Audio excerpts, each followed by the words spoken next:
It is better to live courageously than cowardly. Everyone knows that.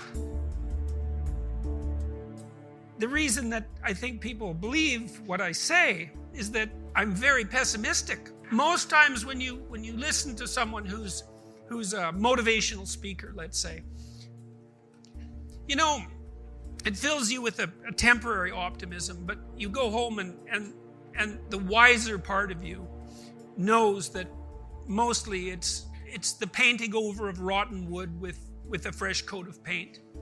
And I tell my audiences very clearly that their life is going to be difficult, and sometimes difficult beyond both imagining and tolerance. And that is definitely in your future, if it isn't in your present. And for many people, it's in their present.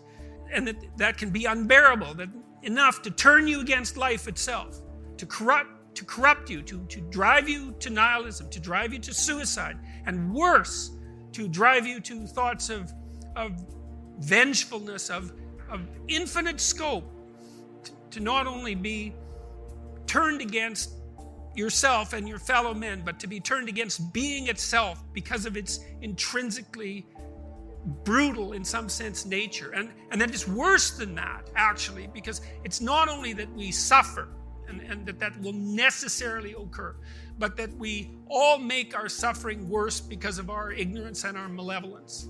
And everyone knows that to be true. And so the discussions start, let's say, on an unshakable foundation. But then I can tell people, look, despite that, we're remarkable creatures. We're capable of taking up the burden of that suffering and facing the reality of that malevolence voluntarily. We can actually do that. And all of the psychological evidence suggests, and this is independent of your school of psychology, if you're a practical psychologist, a clinical psychologist of any sort, the evidence is crystal clear that if people voluntarily confront the problems that face them and the malevolence that surrounds them, that they can make headway against it. And not only psychologically. So it's not only meaningful to do that psychologically, which it is, to confront the problems that torment you voluntarily. That's meaningful psychologically. But it's also practically useful in that you can actually solve some of the problems that beset you. And God only knows how good we could get at that. I don't know what percentage of human effort is spent in counterproductive activity. I'm not an absolute cynic about that, but when I talk to undergraduates, I ask them, how much time do you waste every day? It's somewhere between 5 and 8 hours. I walked the students through an economic analysis of that. I said, well, why don't you value your time at $50 an hour and calculate for yourself just exactly what you're doing to your future by your inability to discipline yourself. It's worth thinking through. In any case, people do waste a lot of time, and they also act counterproductively a lot of the time. Regardless, we do make progress, and we can thrive under the difficult conditions that make up our lives, and we can resist the malevolence that entices us. That's within our power, and we don't know the limits to that. And we also know that it's better to, we all know this, that it's better to live courageously than cowardly. Everyone knows that. That's also what you tell people that you love. And we know that you should pick up your damn responsibility and move forward. Everyone knows that. It's part of our intrinsic moral nature.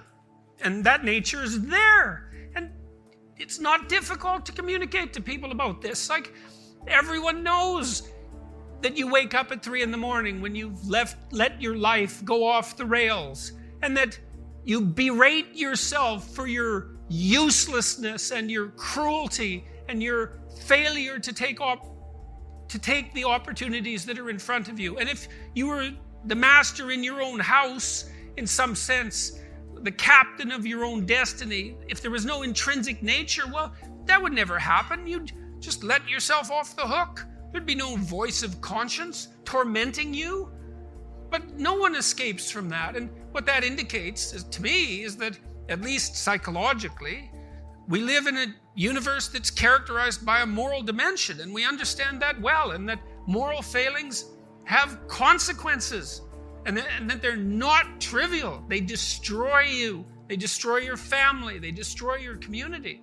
And you can tell people that, and they listen because they know. They don't know they know.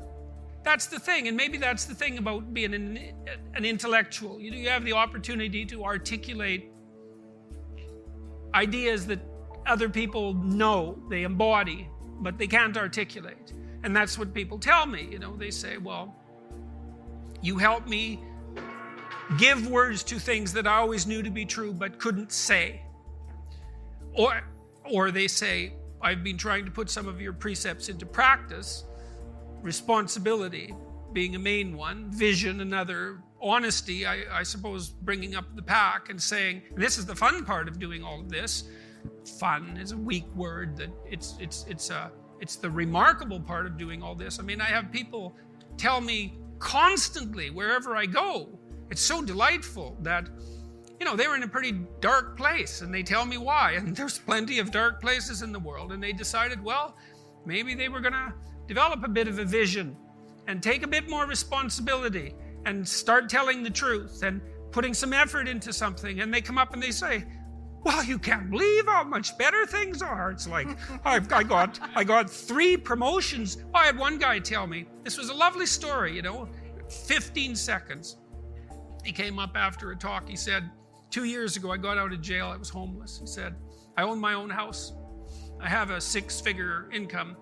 I got married and I have a daughter. Thank you. And that was the whole conversation. It's like he decided he was going to put his life together. And and so you can look at that pessimism that constitutes, let's say, the core of what, well, I think it's the core religious message really, is the tragic nature of the world, the reality of suffering. It's part of the core religious message. But what emerges out of that, properly conceptualized, is a remarkable appreciation for what human beings are capable of. Like, we are unbelievably resilient and able creatures, and we do not have any conception of our upper limits.